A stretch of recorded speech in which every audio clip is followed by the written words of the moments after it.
Final, ChatGPT 5, c'est pas ce qu'ils avaient vendu. En tout cas, dans le domaine juridique, ça l'est pas. La promesse, c'était de dire que quand tu utilises ChatGPT, tu as l'impression de parler à quelqu'un qui a un PhD, donc un doctorat. Je vous assure que si quelqu'un a un doctorat en droit vous pond un contrat comme ça, vous êtes mal. Selon ce qui s'est dit sur ChatGPT 5, tu n'aurais plus besoin de vraiment savoir prompter pour avoir un résultat qui est très bon. Là, j'ai juste fait une phrase en disant « Rédige-moi une convention d'actionnaire détaillée conforme au droit suisse ». Alors, ça semble être conforme, il y a quelques détails qui moi me semblent pas ok, mais je ne vais pas forcément beaucoup m'attarder là-dessus.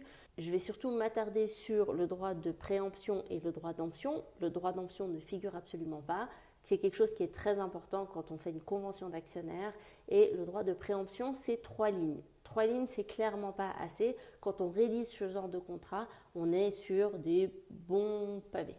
Ça ne veut pas dire qu'il ne serait pas capable de le faire si on donne un prompt qui est beaucoup plus détaillé. Mais moi, la promesse qui est faite pour ChatGPT 5, c'est que tu n'as pas besoin de faire un prompt très détaillé pour avoir un résultat qui est extraordinaire. Alors, en l'état, ça ne l'est pas.